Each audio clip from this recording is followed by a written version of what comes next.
Hello everyone, welcome to News in Focus. Today we are discussing about Vice President of India. Recently, Jagdeep Dhankhar जो vice president of India थे अभी, इन्होंने resignation letter president को दे दिया है। इन्होंने जो इस पर इसका रीजन बताया, कारण बताया, वो बताया हेल्थ को इन्होंने अपनी प्रायोरिटी पर रखते हुए मेडिकल एडवाइस के कारण क्या किया है कि इन्होंने रिजाइन कर दिया है post of vice president of India with immediate effect. तो आज हम जानेंगे कि ये ऐसे तीसरे वाइस प्रेसिडेंट हैं जिन्होंने अपना टर्म पूरा करने से पहले ही अपने पोस्ट से, अपने पद से रेजिग्नेशन दे दिया है। तो इंडियन हिस्ट्री में ये तीसरे ऐसे प्रेसिडेंट है। पहले दो कौन है?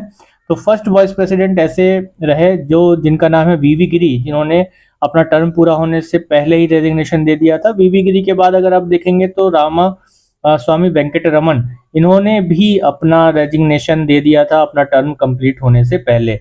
तो अब तीसरे जो वाइस प्रेसिडेंट हैं वो जगदीप धनखड़ रहे हैं। अगर किसी वजह से, किसी कारण से जैसे डेथ है, रेजिग्नेशन है या रिमूवल की वजह से हटाया जाता है, कोई भी कारण हो सकता है जिसकी वजह से वाइस प्रेसिडेंट का जो पोस्ट है वो वैकेंट हो जाए, तो उसको फुलफिल करने के लिए जितना जल्दी हो सकता है इलेक्शन करवाए जाते हैं।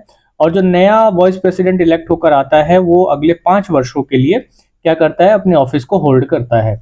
तो यहाँ पर अभी हम कुछ इंपॉर्टेंट आर्टिकल्स पर डिस्कशन कर लेते हैं। Important article related to the vice president, like article 63। Article 63 यही कहता है कि there shall be a vice president of India, कि एक वाइस प्रेसिडेंट ऑफ इंडिया होगा। 64 इस चीज को बताता है कि vice president shall be ex officio chairman of the council of states, यानी कि राज्यसभा का चेयरमैन कौन होगा? वाइस प्रेसिडेंट ही होगा। 65 में ये कहा जाता है कि अगर किसी वजह से प्रेसिडेंट अपने पद पर नहीं रहते हैं, कैजुअल वैकेंसीज हो या किसी वजह से पद से हट जाते हैं प्रेसिडेंट, तो उस समय उनके एब्सेंट में एज अ प्रेसिडेंट वर्क कौन करेगा? वाइस प्रेसिडेंट वर्क करेगा। 66 वाइस प्रेसिडेंट के इलेक्शन की बात करता है, जिसमें आप देखेंगे तो एक इलेक्टोरल कॉलेज होता है और उस इलेक्टोरल कॉलेज में मेंबर्स ऑफ बोथ हाउसेस, यानी कि लोकसभा और राज्यसभा के जो मेंबर्स हैं वो इसमें शामिल होते हैं। यानी कि इसमें नॉमिनेटेड या इलेक्टेड मेंबर दोनों ही वोटिंग करते हैं, किसके लिए? वाइस प्रेसिडेंट के लिए।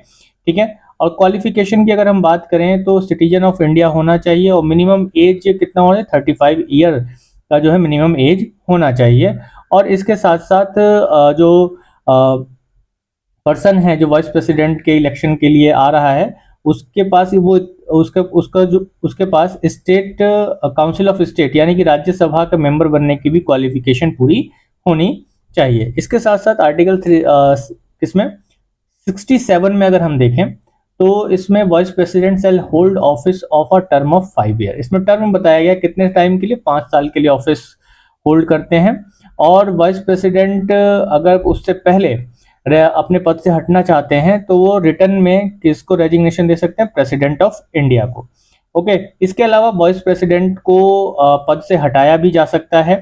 ठीक है, पद से हटाया भी जा सकता है किसी कारणों से, अगर वो अपना काम ठीक से नहीं कर पा रहे हैं और किसी तरह की कॉन्स्टिट्यूशन का अपमान होता है या कॉन्स्टिट्यूशन के अकॉर्डिंग काम नहीं हो रहा है, तो उनको रिमूव भी किया जा सकता है। लेकिन इसके लिए जो रिजोल्यूशन लाया जाएगा वो कहाँ लाया जाएगा? काउंसिल ऑफ स्टेट, यानी कि राज्यसभा में लाया जाएगा और वहां पास किया जाएगा by a majority of all the then members of the council. ठीक है, जो राज्यसभा के मेंबर्स हैं उसको मेजोरिटी से पास करना होगा। फिर उसके बाद आप देखेंगे कि हाउस ऑफ पीपल में भी इसको पास करना होता है और पास करने के बाद, हाउस ऑफ पीपल से पास होने के बाद, ये मोशन पास हो जाने के बाद वाइस प्रेसिडेंट पद से हट जाते हैं। तो अ vice president continue in office until a successor assume charge even after term expire. तो जो टर्म एक्सपायर हो जाता है, जैसे 5 साल पूरे हो गए, तो उसके बाद भी वाइस प्रेसिडेंट क्या होते हैं? अपने पद पर बने रहते जब तक नया वाइस प्रेसिडेंट नहीं आ जाता है। तो ओके, तो thank you everyone, thank you very much last तक बने रहने के लिए। और आप लोग मुझे इंस्टाग्राम पर भी फॉलो कर सकते हैं k.त्रिभुवन, और टेलीग्राम पर आप पीडीएफ के लिए अफेयर्स ग्रिड को ज्वाइन करना ना भूलें।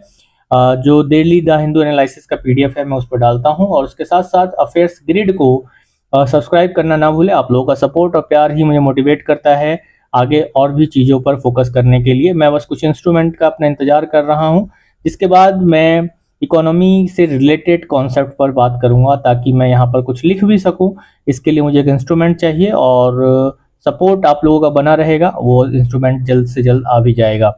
तो मेरा नाम त्रिभुवनजीत सिंह है। एक बार फिर से थैंक यू और पढ़ते रहिए, बने रहिए अफेयर्स गेट के साथ। जय हिंद।